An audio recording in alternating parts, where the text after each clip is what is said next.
So ఒకసారి Raja Singh statement వచ్చింది, అధికారిక స్టేట్మెంట్ నేను చదివి వినిపిస్తాను. आज से ठीक 11 साल पहले मैंने भारतीय जनता पार्टी की सदस्यता ली थी.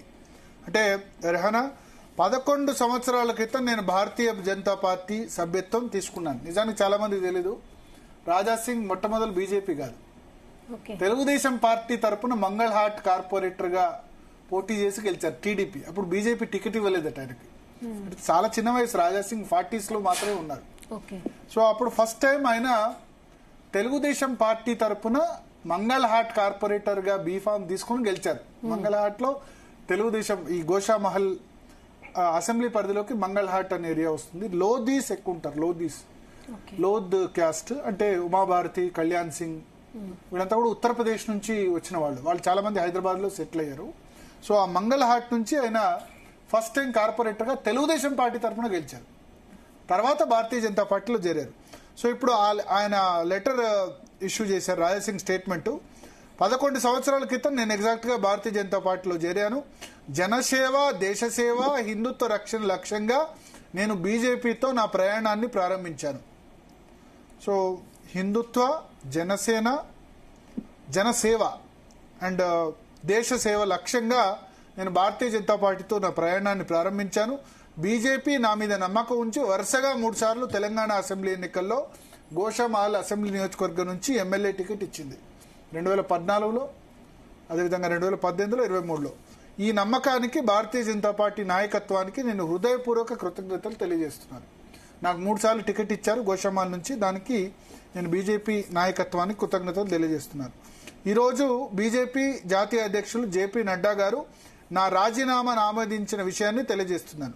సో ఆయనకు కూడా ఇన్ఫార్మ్ చేశారు, రాజీనామా ఆమోదించిన విషయాన్ని తెలియజేస్తున్నానంటూ ఆయన కూడా ప్రకటించారు. आज भारतीय जनता पार्टी की राष्ट्रीय अध्यक्ष जेपी नड्डा जी द्वारा मेरा इस्तीफा स्वीकार कर लिया गया है. సో రాజీనామాను ఆమోదించినట్టుగా చెప్పారు. शायद मैं तेलंगाना में भाजपा की सरकार बनने का सपना लेकर दिन रात मेहनत कर रहे. అంటే తెలంగాణలో భారతీయ జనతా పార్టీ సర్కార్ ప్రభుత్వం ఏర్పాటు కావాలని రాత్రింబవళ్లు నేను కృషి చేశాను. లాఖో భాజపా కార్యకర్తాओं की పీడా ఢిల్లీ తక్ నహీ పहुंच సకా. సో అంటే నేను చాలా ప్రయత్నం చేశాను, తెలంగాణలో బీజేపీ ప్రభుత్వం ఏర్పాటు కావాలన్న లక్షలాది మంది కార్యకర్తల గాత్రాన్ని నేను ఢిల్లీ వరకు తీసుకెళ్లలేకపోయాను. అంటే ఇక్కడ ఇండైరెక్ట్ గా ఏమంటారంటే తెలంగాణలో భారతీయ జనతా పార్టీ ప్రభుత్వం ఏర్పాటు కావాలని లక్షలాది మంది కార్యకర్తలు శ్రమిస్తున్నారు, రాత్రింబవళ్లు శ్రమిస్తున్నారు. కానీ ఇక్కడ ప్రభుత్వం ఏదైతే ఏర్పాటు కావాలన్న బీజేపీ కార్యకర్తల గొంతుని నేను ఢిల్లీ వరకు తీసుకెళ్లలేకపోయాను. అంటే ఢిల్లీ వాళ్ళు ఇక్కడ ప్రభుత్వం ఏర్పాటు కావాలని ఆలోచించట్లేదు, మ్యాచ్ ఫిక్సింగ్ రాజకీయాలు చేస్తున్నారని ఇండైరెక్ట్ గా ఢిల్లీలో ఉన్న హైకమాండ్ మ్యాచ్ ఫిక్సింగ్ రాజకీయాలు చేస్తుంది అన్నట్టుగా ఇండైరెక్ట్ గా ఆయన ఆరోపించారు. ఇక్కడ ఈ వర్డ్ మీరు చూడండి, शायद मैं तेलंगाना में भारतीय जनता पार्टी का सरकार बनने का सपना लेकर दिन रात मेहनत कर रहे लाखों भाजपा कार्यकर्ताओं की पीड़ा ఢిల్లీ తక్ నహీ పहुंच సకా. ఢిల్లీ వరకు నేను తీసుకెళ్లలేకపోయాను. ఇక్కడ ప్రభుత్వం ఏర్పాటు చేయాలని కార్యకర్తలకు ఉంది, కానీ రాష్ట్ర నాయకులకు, జాతీయ నాయకులకి లేదు అని చెప్పి ఇద్దరిని కూడా ఆయన తప్పుబట్టారు. मैं यह बात स्पष्ट करना चाहता हूं कि ये निर्णय मैंने किसी पद, सत्ता या వ్యక్తిగత స్వార్థ के कारण नहीं लिया. నేను ఏదైతే ఈ నిర్ణయం తీసుకున్నానో నేను ఏ పదవి, ఏ అధికారం లేదా వ్యక్తిగత స్వార్థం కోసం తీసుకోలేదని నేను స్పష్టంగా తెలియజేస్తున్నాను. అంటే ఏ నిర్ణయం, ఆయన రాజీనామా చేసిన ఏదైతే నిర్ణయం ఉందో, ఈ రాజీనామా చేస్తూ తీసుకున్న నిర్ణయం నేను ఏ పదవి కోసం లేదా అధికారం కోసం లేదా వ్యక్తిగత స్వార్థం కోసం తీసుకోలేదు. मेरा जन्म हिंदुत्व की सेवा के लिए हुआ है. నా జీవితం హిందుత్వం కోసమే అంకితం. अंतिम श्वास तक हिंदुत्व के लिए कार्य करता रहूंगा. నా చివరి శ్వాస వరకు హిందుత్వం కోసమే నేను పోరాడతాను. मैं सदैव पूरी निष्ठा और ईमानदारी का साथ हिंदुत्व, राष्ट्रवाद और सनातन धर्म की रक्षा हेतु कार्य करता रहूंगा అంటే నేను చివరి నిమిషం వరకు నా చివరి శ్వాస వరకు సమాజ సేవ కోసం హిందూ సమాజ హక్కుల కోసం అదేవిధంగా ఆయన 3 వర్డ్స్ ఇక్కడ కోట్ చేశారు. ఒకటి, నేను నా చివరి శ్వాస వరకు పూర్తి నిబద్ధతతో ఇమాందారీతో హిందుత్వ కోసం, రాష్ట్రవాదం అంటే జాతీయవాదం కోసం, హిందుత్వ కోసం, సనాతన ధర్మాన్ని రక్షించడం కోసం, ఈ మూడిటి కోసం నేను పూర్తి స్థాయిలో పనిచేస్తాను. సమాజ్ की सेवा और हिंदू समाज की अधिकारी को लिए मैं अंतिम श्वास तक अपनी आवाज बुलंद करता रहूंगा. చివరి శ్వాస వరకు కూడా హిందూ సమాజం కోసం నేను పోరాడుతూనే ఉంటాను అని చెప్పి Raja Singh brief statement release చేశారు. ఇవాళ ఇప్పుడు ఆయన అమర్నాథ్ యాత్రలో ఉన్నారు. సో అమర్నాథ్ యాత్రలో నుంచి ఆయనకు సమాచారం వచ్చింది తనను పార్టీ సభ్యత్వానికి సంబంధించి ఆయన రాజీనామాను యాక్సెప్ట్ చేసినట్టుగా. సో అక్కడి నుంచే ఈ స్టేట్మెంట్ రిలీజ్ చేశారు. అమర్ గారు ఫోన్ లైన్లో ఉన్నారా? So clear message. ఇక భారతీయ జనతా పార్టీ, రాజా సింగ్ అయితే కటీఫ్. నేను చెప్పినట్టు ఇప్పుడు ఆయన భారతీయ జనతా పార్టీ అయితే వెళ్ళి గోషామాల్ సీటును ఖాళీ చేయించండి, ఆయన మీద అనర్హత వేట్ అయితే ఇవ్వదు. మరి ఆయన రాజీనామా చేస్తా అని ఆయన కూడా చెప్పలే, గోషామాల్ సీటుకు రాజీనామా చేస్తా అని చెప్పలే. సో 2-3 సంవత్సరాలు నడుస్తుంది. మళ్ళీ ఎలక్షన్ సమయంలోనో లేకపోతే ఇంకా పార్టీకి కావాల్సిన సమయంలోనో లేకపోతే ఇంకేమైనా మధ్యవర్తిత్వం వహిస్తే మళ్ళీ రావచ్చు. పూర్తిగా భారతీయ జనతా పార్టీతో సంబంధాలు తెంచుకుంటారన్న ఒక స్పెక్యులేషన్ వచ్చింది. ఉద్ధవ్ ఠాక్రే శివసేన పార్టీకి వెళ్లి ఆయన ఆ పార్టీ అభ్యర్థిగా పోటీ చేస్తారని చెప్పి. షిండే శివసేన దగ్గర కూడా వెళ్ళొచ్చు, శివసేన షిండే వర్గం. కానీ భారతీయ జనతా పార్టీతో అది ఎన్డీఏ అలయన్స్ లో ఉంది. వాళ్ళు తీసుకుంటే వాళ్ళకి ప్రాబ్లం, మళ్ళీ మోడీ అమిత్ షా వాళ్ళ దగ్గర నుంచి. నిజానికి ఒక టాక్ వచ్చింది, అమిత్ షా ఫోన్లో మాట్లాడారు సైలెంట్ గా ఉండు అని చెప్పి. బట్ ఏం జరిగిందో ఏందో 30వ తారీఖు రాజీనామా చేస్తే 11 రోజుల తర్వాత ఇవాళ యాక్సెప్ట్ చేశారు. సో ఈ 10 రోజుల పాటు back channel talks జరుగుంటాయి Raja Singh కు హైకమాండ్ మధ్య. వాళ్ళిద్దరి మధ్య మరి డిమాండ్స్ ఏంటి అన్నది మనకైతే క్లారిటీ రాలేదు. మొత్తానికి రాజా సింగ్ స్టేట్మెంట్ కూడా చాలా గట్టి స్టేట్మెంట్ ఆయన ఇచ్చారు. ఆ స్టేట్మెంట్ లో ఒకటి ఏంటంటే, తెలంగాణలో బీజేపీ ప్రభుత్వం ఏర్పాటు కావాలని లక్షలాది మంది కార్యకర్తలు రాత్రింబవళ్లు పనిచేస్తుంటే రాష్ట్ర నాయకత్వం, జాతీయ నాయకత్వం, రాష్ట్ర నాయకత్వం దాన్ని ఢిల్లీ దాకా తీసుకెళ్లలేకపోతుంది అని చెప్పి చెప్పడం ద్వారా ఇక్కడ మ్యాచ్ ఫిక్సింగ్ పాలిటిక్స్ నడుస్తున్నాయి. అయితే బీఆర్ఎస్ తోనో కాంగ్రెస్ తోనో ఇక్కడ నేతలు కుమ్మక్కయ్యారు లేదా అధిష్టానం కుమ్మక్కైంది అన్న రీతిలో ఆయన కామెంట్ చేశారు. అదే సమయంలో హిందుత్వ కోసం, తర్వాత దేశం కోసం, ఆ తర్వాత సనాతన ధర్మం కోసం తాను చివరి శ్వాస వరకు కూడా పోరాడతానని చెప్పారు. సో ఇక రాజాసింగ్ లేని పార్టీ దశా దిశ అయితే డెఫినెట్ గా ఇప్పుడు మీరు ఆడియన్స్ పోల్ పెట్టండి.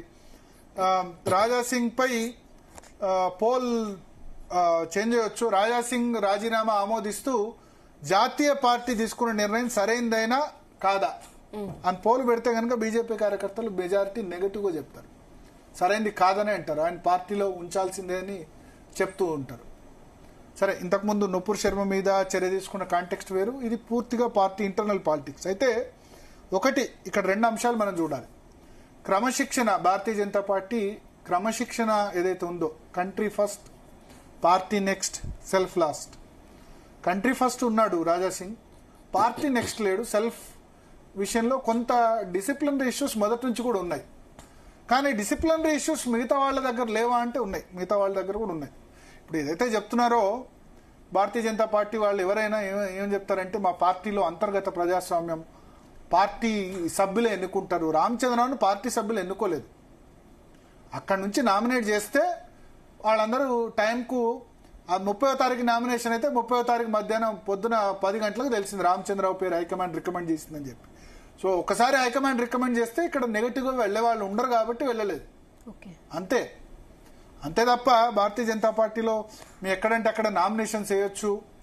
ఇప్పుడు జాతీయ అధ్యక్ష పదవి కూడా నామినేషన్ వేస్తారా? వేయరు. ఎందుకంటే 119 మంది పార్టీ సభ్యులు కూడా చాలా డిసిప్లిన్ కాబట్టి వేయరు. ఇదేదో కార్యకర్తల నుంచి రాష్ట్ర అధ్యక్ష ఎన్నిక జరిగిందంటే శుద్ధ తప్పు. కార్యకర్తల నుంచి జరగలేదు, హైకమాండ్ నామినేట్ చేసింది. జస్ట్ కాంగ్రెస్ హైకమాండ్ ఎట్లాగో బీజేపీ హైకమాండ్ కూడా అట్లా పార్టీ నేతల్ని నామినేట్ చేస్తూ ఉంటారు. ప్రజాభిప్రాయం పరిగణలోకి తీసుకుని అన్ని చేస్తారని నేను చెప్పను. అయితే ఒకటి ఇక్కడ 2 రకాల మెసేజ్లు. ఇప్పుడు ఓల్డ్ సిటీలో నరేంద్ర సమయం నుంచి కూడా ఒకసారి మనం పోల్ కూడా చదవచ్చు. ఎమ్మెల్యే రాజా సింగ్ రాజీనామాను బీజేపీ ఆమోదించడం కరెక్టేనా అంటే అవును అని 38% అని చెప్తే కాదు అని 62% అని చెప్తున్నారు. నేను చెప్పాను అందుకనే. సో కార్యకర్తలు లేకపోతే బయటి ప్రజలు కూడా ఓటు చేయొచ్చు. బయటి ప్రజలు అంటే భారతీయ జనతా పార్టీని సమర్థించని వాళ్ళు కూడా రాజా సింగ్ రాజీనామాను ఆమోదించడం కరెక్ట్ కాదని 62% అని చెప్తున్నారు. సో మీ పోల్ పెట్టండి, డెఫినెట్ గా ఉంటుంది. బట్ ఈ పార్టీలో చాలా మంది వస్తూ ఉంటారు, పోతూ ఉంటారు. సముద్రం పార్టీ అటల్ బిహారీ అద్వానీ తర్వాత ఉంటుందా అనుకున్నారు. నరేంద్ర మోడీ, అమిత్ షా వచ్చారు, రేపు యోగి ఆదిత్యనాథ్ ఉండొచ్చు. ఒక నిరంతర ప్రవాహం, కోట్లాది మంది కార్యకర్తల శ్రమ వల్ల భారతీయ జనతా పార్టీ అధికారంలోకి వచ్చింది. 2 సీట్ల నుంచి 301 సీట్ల వరకు. ఇప్పుడు నెక్స్ట్ మనం ఆర్ఎస్ఎస్ అధినేత స్టేట్మెంట్ గురించి కూడా డిస్కస్ చేస్తాం. ఆయన 75 ఏళ్లకు రిటైర్మెంట్ ఉండాలన్నారు. 75 ఏళ్లకు నరేంద్ర మోడీ ఈ సెప్టెంబర్ 17న 2025 సెప్టెంబర్ 17న నరేంద్ర మోడీకి 75 ఏళ్ళు నిండుతున్నాయి. మరి ఆయన రిటైర్ అవుతారు, ఎందుకంటే ఆయన మార్గదర్శక మండలి 75 సంవత్సరాలు రిటైర్మెంట్ అని పెట్టింది ఆయన. సో ఆయన రిటైర్ అవుతారా లేదా ఇక్కడ మరి పార్టీ ఫస్ట్ సెల్ఫ్ లాస్ట్ అన్నారు కాబట్టి. అట్లాగే మోహన్ భగవత్ బర్త్డే కూడా 75 సంవత్సరాలు సెప్టెంబర్ 11, 6 రోజుల ముందు పుట్టారు నరేంద్ర మోడీ కంటే మోహన్ భగవత్. కానీ రాష్ట్రీయ స్వయం సేవక్ సంఘ్లో ఎప్పుడు కూడా అనారోగ్య కారణాల వల్ల రిటైర్మెంట్ అయిన సందర్భం ఉంది తప్ప వాళ్ళు చివరి శ్వాస వరకు అధ్యక్ష పదవిలో కంటిన్యూ అయ్యారు. రజు భయ్యా చివరిసారిగా ఆయన అనారోగ్య కారణాలతో రిటైర్ అయ్యారు. సో మరి రాష్ట్రీయ స్వయం సేవక్ సంఘ్ సంబంధించి కూడా ఆ విధంగా లేదు. బట్ భారతీయ జనతా పార్టీలో ఒక కొత్త సంప్రదాయం నరేంద్ర మోడీ తీసుకొచ్చారు, మార్గదర్శక మండలిని. సో దాని మీద తర్వాత డిస్కస్ చేద్దాం. సో రాజా సింగ్ రాజీనామాను బీజేపీ ఆమోదించడం కరెక్టా కాదా అంటే 62% కాదు అని చెప్తున్నారు. చూద్దాం. అల్టిమేట్ గా ప్రతి బీజేపీ కార్యకర్త, కోర్ బీజేపీ కార్యకర్త, వేరే పార్టీ నుంచి వచ్చిన వాళ్ళు కాదు, హిందుత్వ బ్యాక్గ్రౌండ్ తో వచ్చిన కార్యకర్త అయితే రాజా సింగ్ నిర్ణయానికి ఖచ్చితంగా బాధపడి ఉంటారు. ఒకటి మాత్రం నిజం, భారతీయ జనతా పార్టీలో గ్రూపిజం లేదు అంటే నేను యాక్సెప్ట్ చేయను. భారతీయ జనతా పార్టీని ఒక 3-4 నేతలు నడపట్లేదు అంటే నేను యాక్సెప్ట్ చేయను. ఒక 3-4 నేతలు చాలా గట్టిగా నడుపుతున్నారు, నో డౌట్. కొత్తగా వచ్చిన వాళ్ళని స్వీకరిస్తున్నారా పార్టీలో అంటే స్వీకరించట్లేదు. జూనియర్లు సీనియర్ లాగా, మెడికల్ కాలేజ్ లాగా ర్యాగింగ్ అన్నది ఉంది. నువ్వెవరు మా పార్టీలోకి రావడానికి, ఇది మా పార్టీ. అలాగే ఉంటే నువ్వెవరు మా పార్టీలోకి రావడానికి అనే సిచ్యువేషన్ ఉంటే గనక అస్సాంలో, త్రిపురలో భారతీయ జనతా పార్టీ అధికారంలోకి వచ్చేది కాదు. త్రిపురలో లెఫ్ట్ వాళ్ళంతా వచ్చి బీజేపీలో జాయిన్ కావడం వల్ల భారతీయ జనతా పార్టీ అధికారంలోకి వచ్చింది. లెఫ్ట్ నుంచి రైట్. వెస్ట్ బెంగాల్లో కూడా లెఫ్ట్ నుంచి రైట్. ఇక్కడ లెఫ్ట్ వింగ్ వాళ్ళు వస్తే ఇంకా లెఫ్ట్ వింగ్ అనే విధంగా ట్రీట్ చేసే పరిస్థితి ఉంది. ఇప్పుడు వాళ్ళు నీ సిద్ధాంతం నచ్చే కదా పార్టీలోకి వస్తుంది. నువ్వు వాళ్ళు వచ్చి పార్టీలో జాయిన్ అయినంత మాత్రాన ఇప్పుడు ఈటల రాజేందర్ వచ్చాడు, లెఫ్ట్ బ్యాక్గ్రౌండ్ నుంచి వచ్చాడు, జై శ్రీరామ్ అని అంటున్నాడు. జై శ్రీరామ్ అని అన్న తర్వాత ఇంకేముంది, నీ సిద్ధాంతాన్ని నువ్వు లెఫ్ట్ వాడిని తీసుకొచ్చి రైట్ లో తీసుకొచ్చి నీ సిద్ధాంతాన్ని యాక్సెప్ట్ చేయించావు కదా, అదే కదా గొప్పతనం. వచ్చిన తర్వాత కూడా లెఫ్ట్ లెఫ్ట్ లెఫ్ట్ అంటే వాళ్ళ సిద్ధాంతం మార్చుకొని వాళ్ళ అధికారం కోసం వచ్చారో వేరే దానికోసం వచ్చారు కాదు. వాళ్ళు బయట ఏం చెప్తున్నారు, జై శ్రీరామ్ అని అంటున్నారు కదా. మావోయిస్ట్ సిద్ధాంతం గల వాళ్ళు వచ్చి జై శ్రీరామ్ అని అంటున్నప్పుడు నీకు ఉన్న అభ్యంతరం ఏంది కలుపుకోకపోవడం? ఆ ప్రాబ్లం చాలా ఉంది. సో భారతీయ జనతా పార్టీ ఇప్పుడు రాజా సింగ్ ఇండిసిప్లిన్ డెఫినెట్ గా క్రమశిక్షణ రాహిత్యం చేశాడు, కానీ ఆయన డిస్టర్బ్ చేసిన పరిస్థితి ఉంది. ఎందుకంటే ఇప్పుడు ఆయన ఒక్కడే గెలిచాడు 2018లో కదా, 2018 to 23 ఆయనకి ఇచ్చిన రెస్పెక్ట్ ఏది? శాసనసభ పక్ష నేత కూడా రెస్పెక్ట్ ఉండాలి కదా. జిల్లా అధ్యక్షుల ఎంపికలో మరి ఇప్పుడు లెజిస్లేచర్ పార్టీ లీడర్స్ ని వాళ్ళని కన్సిడర్లోకి తీసుకుంటున్నారా? గోల్కొండ జిల్లా అధ్యక్ష పదవి అడిగాడు, చిన్నది అడిగితే గనక ఇచ్చేస్తే అయిపోయేది. మిగతా వాళ్ళు తీసుకున్నారు కదా, మిగతా రాష్ట్ర పార్టీ నేతలు పంచుకోలేదా? జిల్లా అధ్యక్షులు పంచుకున్నారు కదా అందరూ. గోటితో పోయేదాన్ని గొడ్డల్లాక తీసుకురావడం ఎందుకు? ఇప్పుడు ఎవరు కొట్లాడతారు ఓల్డ్ సిటీలో? గోషామాల్లో ఓవైసీతో ఎవరు కొట్లాడతారు? పేరుకి స్టేట్మెంట్లు ఇస్తారు ఈ లీడర్లు అందరూ కూడా. నరేంద్ర తర్వాత ఎవరు కూడా పాత బస్తీ పోయిన నరేంద్ర, బద్దం బాలరెడ్డి వాళ్ళు మాత్రమే ఉండి ఓల్డ్ సిటీలో ఫైట్ చేశారు. ఈ లీడర్స్ అంతా కూడా పేపర్ టైగర్స్. వీళ్ళెవరు ఓల్డ్ సిటీలో ఉండట్లేదు, న్యూ సిటీలో ఉంటున్నారు. వాళ్ళకి ఎవరికి కూడా సంబంధం లేదు. వీళ్ళంతా సికింద్రాబాద్ కంటెస్ట్ చేస్తారు తప్ప హైదరాబాద్ పార్లమెంట్ లో పోయి మలక్పేట, కార్వాను, చాంద్రాయణగుట్ట, నాంపల్లి, గోషామాల్ అంటే సిద్ధాంత పరంగా నేను ఓవైసీతో ఫైట్ చేయమని అందరిని చెప్పను. బట్ భారతీయ జనతా పార్టీ సిద్ధాంతం బీజేపీ వర్సెస్ ఎంఐఎం నడుస్తుంది కదా, వీళ్ళు ఎవరు పోయి ఫైట్ చేస్తారు? మొన్న మాధవీలత కొంత ప్రయత్నం చేశారు హైదరాబాద్ పార్లమెంటు. ఇప్పుడు ఆమె మళ్ళీ హైదరాబాద్ పార్లమెంట్ కంటెస్ట్ చేస్తానని కూడా చెప్పట్లే. ఎందుకంటే ఆమెను కూడా కరెక్ట్ గా రిసీవ్ చేసుకోలేదు. కొత్త ఈమె పార్టీ ఈమె స్టేట్మెంట్స్ ఇస్తుందని చెప్పి ఈ కొత్త పాత అన్నది పోకపోతే భారతీయ జనతా పార్టీ ఇక్కడనే ఉంటుంది. మీరు బీఆర్ఎస్ ఎట్లా ఉంది? టీఆర్ఎస్ అధికారంలోకి రాకముందు ఏంటి, ఇక్కడ ఏంటి? బంగారు తెలంగాణ రెండు విధాలుగా బీఆర్ఎస్ విభజించారు, BT batch, UT batch. UT batch అంటే ఉద్యమ తెలంగాణ, బీటీ అంటే బంగారు తెలంగాణ. తలసాని శ్రీనివాస్ యాదవ్, తుమ్మల నాగేశ్వరరావును మంత్రి పదవి ఇవ్వడం వల్లే కదా హైదరాబాద్ లో, రంగారెడ్డిలో పార్టీ గ్రో అయింది, ఖమ్మంలో పార్టీ గ్రో అయింది. టీఆర్ఎస్ కు తెలుసు, ఆయన క్లియర్ గా చెప్పారు, మేము ఫక్త్ అప్పుడు ఉద్యమ పార్టీ, ఇప్పుడేమో అహోబిల మఠం పెట్టుకోలేదు, అందరినీ తీసుకుంటామని చెప్పి.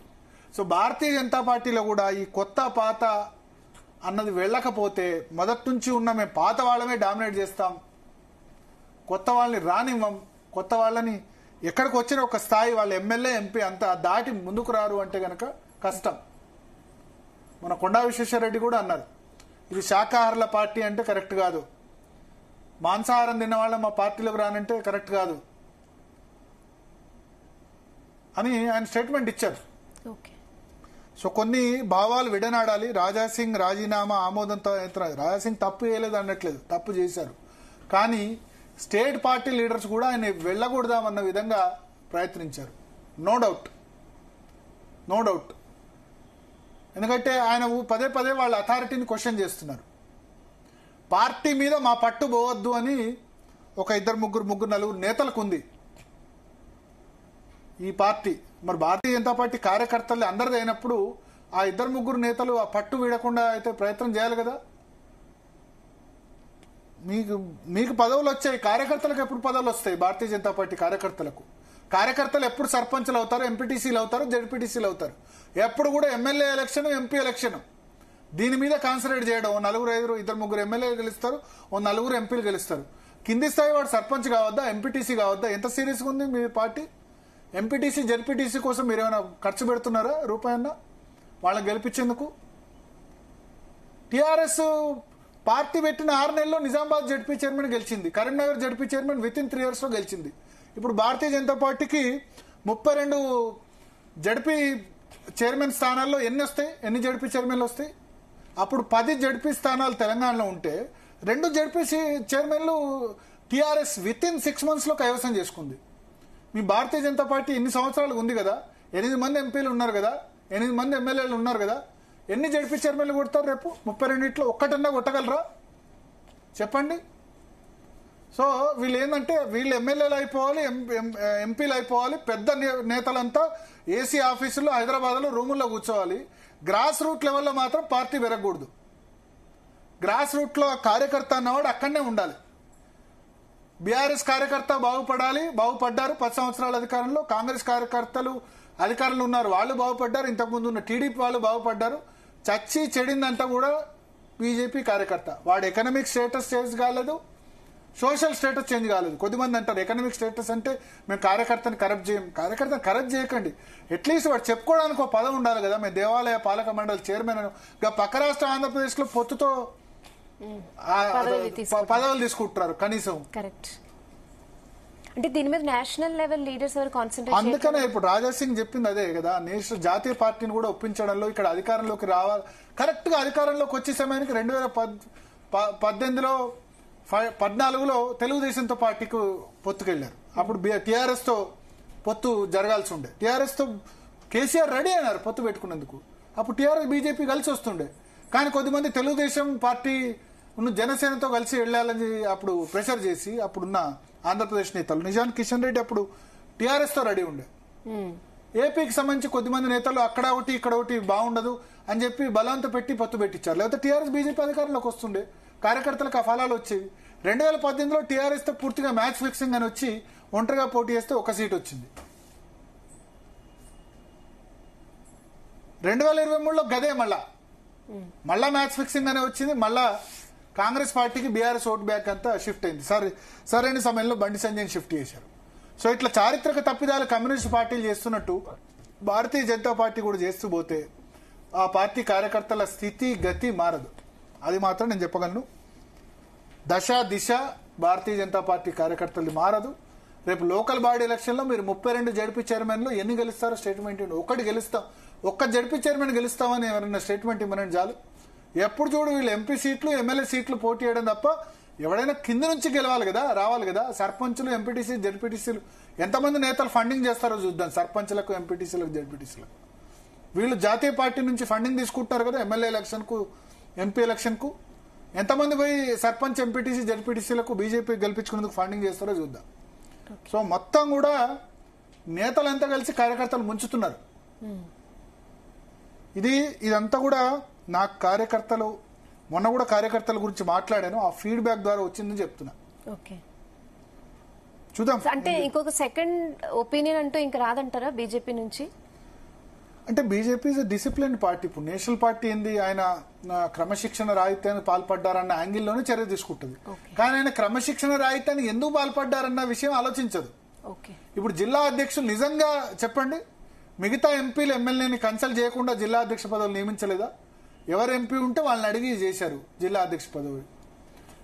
కొత్తగా వచ్చిన ఎంపీలను కూడా కన్సల్ట్ చేసి జిల్లా అధ్యక్ష పదవులు ఇచ్చారు.